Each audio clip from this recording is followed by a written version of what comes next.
This interview is being conducted on November 9 of 2013 in Dublin, Ohio. The person being interviewed is my great-grandfather, Joseph Foose. What was your birth date? November 14, 1925. Thank you. Camera operator is my father, and witnesses are my mother and younger brother. I am Ryan Shearer, the interviewer. We are not working with any organization.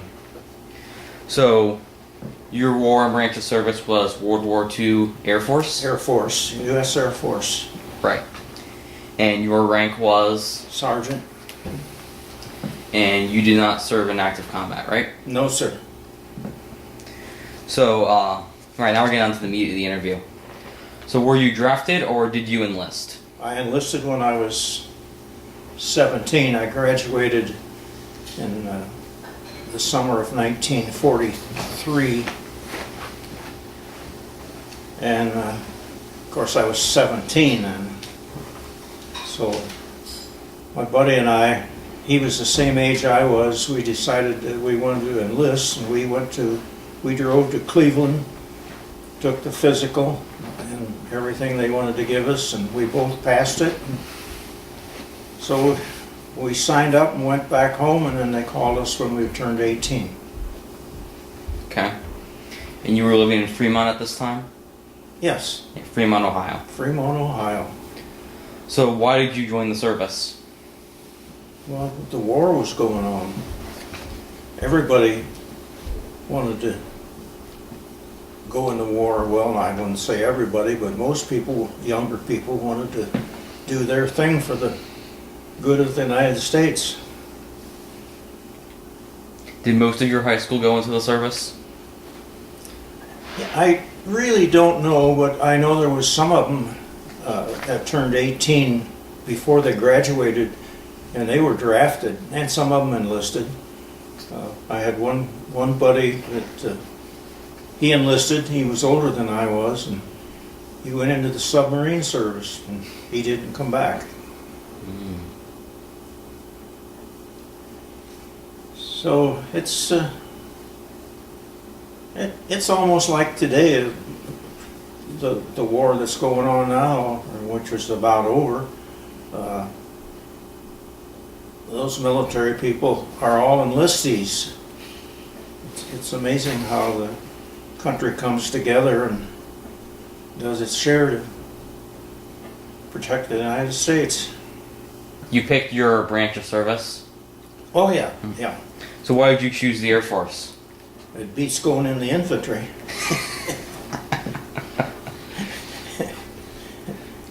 What did it feel like? Well, it was a big step on our part. I'd never been away from home, and all of a sudden you're in uniform. And but I did pretty good. I didn't get homesick. At least I don't think so. Can you tell me about your boot camp training experiences? Any of that? Oh, I went in the service. I took the train out of Toledo and went to Fort Thomas, Kentucky. That was the induction center. And I was only there like a day and a half, I think, just long enough to get all your clothes and everything that didn't fit. And then we got on a troop train and headed for Mississippi. And that's where I took my basic training, was Keesler Field, Mississippi. It was an experience. We lived in tents, and it was a new world. You remember anything more about Mississippi? It's a place I wouldn't want to live. Yeah, it's... The funny thing is, because I ended up back there at Keesler Field 2.5 years, or almost 3 years later. They didn't know what to do with us, and we didn't have enough points. You had to go on the point system to get out. I think you needed, I don't know, 30 or 40 points to be automatically discharged. And so we just had to serve the time out there, which wasn't bad. I was ready to come home. Do you remember any of your instructors in particular? Not at Keesler Field, no. I remember some of the instructors. Well, one in particular later on. We were in Sioux Falls, South Dakota, and he was a real nice guy. He was married, and for some reason we just got along well together. He was a hunter. His recreation was hunting, and of course I did a lot of hunting when I was growing up with my father. And I had my shotgun shipped to his home in Sioux Falls, and then come hunting time, there was 4 of us guys. We would hitchhike to Lenox, South Dakota. That was about probably 45 minutes from Sioux Falls, and some people there had opened their homes up to the 4 of us, and we'd go there on a weekend and then hunt on Sunday. We'd hunt just one day. We'd hitchhike over there on Saturday, and then we'd go hunting. And this one gentleman, he was great. I stayed with his one family, and he had a pickup truck. Well, he was a contractor, and he had a pickup truck, so we'd load our stuff in this pickup truck, and we'd go to just south or north of Lenox, and we'd hunt, and the limit was 10 birds per person. In Ohio, it's 2 birds per person. So we had a ball. And the fellow we stayed with, he and his wife, they would take the birds when we come back and take them to, I forget what you call it, but they dress the birds and everything, and then they put them in their freezer. So every week when we'd go over there, the nice lady would, when we got back from hunting, she would have dinner all ready for us, and she'd cook up probably 7, 8, 9 birds or whatever she figured it, how many of us there were, and it was fun. We had a good time. They were great, loving people. I still wonder about them sometimes. You know, of course, I'm sure they're both deceased. That so goes life. You were hunting duck? No, not there. I didn't. I hunted ducks when I was working out of Cleveland. A fellow I knew, he belonged to a club, a hunting club, and they let so many ducks out, and they'd fly over your head. And I didn't do too good shooting them. All of a sudden they're there and they're gone. And I wasn't ready for that. So what did you hunt in Sioux Falls? Beg pardon? What did you hunt in Sioux Falls then? When? What? Sorry. What did you hunt in Sioux Falls if it wasn't duck? Well, Sioux Falls was a radio school. When I say radio, what I'm saying is that we had to take code. We had to pass 15 words a minute on Morse code. And we were in school for 6 months there. It took that long. And even today I sometimes think of Morse code, but it's almost non-existent.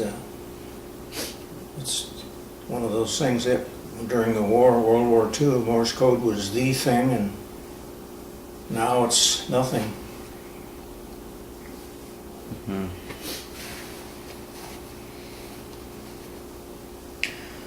So, when you first got in the Air Force, what did you do? Well, the first thing I did was we had to go through basic training, and that's back to Keesler Field, Mississippi. We went through, I think it was only 6 weeks of basic training. Supposedly that got us in shape, but I'm not sure it did. And when I joined the Air Force, when I enlisted, actually, we had signed up for the cadet program, and we were to train, and eventually we would have been second lieutenants, either pilot or co-pilot. So I went from Mississippi to Texas, and I went into the campus of Texas A&M College, and that's where I was for, I think, about 5 months. And that would have been 1945, mid 40, not quite 45. And the war was starting to wind down. They seemed to know the end was coming sooner or later. And they took our whole class, there was 200 of us, and got us together and says, what do you want to do? Do you want to be an airplane mechanic, or do you want to be a radio operator? And I chose radio operator on B-17s. So that's when we went to Sioux Falls, went through the code training, and we were supposed to pass 15. I passed 25. I could take code at 25 words per minute. So from there we had to go through gunnery school, and the whole class went to Yuma, Arizona for gunnery training, and we were actually flying on B-17s. That's pretty much, Yuma, Arizona is right on the border of Mexico, and there's not much around there. There's little towns here and there, and we would probably 6 or 8 radio operators. We'd report at a certain time, and then they'd assign us to a crew just for the training. That was all training. And we would go out, fly 10 of us, 10 men on a B-17, and we'd go out and get on our flight and take off and fly out over the so-called desert of Arizona. Sometimes we were in Mexico, and sometimes we were in the USA. And we'd go through gunnery practice. They had one of the missions was I think it was the P-47 being flown by a WAC. That's the Women's Air Corps. They were flying these planes, pulling a target, and we were up there, sort of going parallel to them, and we'd try to shoot the target down. It was pretty hard to do because it was pulled by a steel cable, and it was probably 2,000 feet long. So we didn't shoot the plane down. That used to be one of our fun jokes. We say, well, we're going to shoot the tow plane down today, but we never did. And that's the way it was. We'd fly usually for about 2 hours, and then come back and go back to our squadron and that was in it, and then wait for another day, do something different.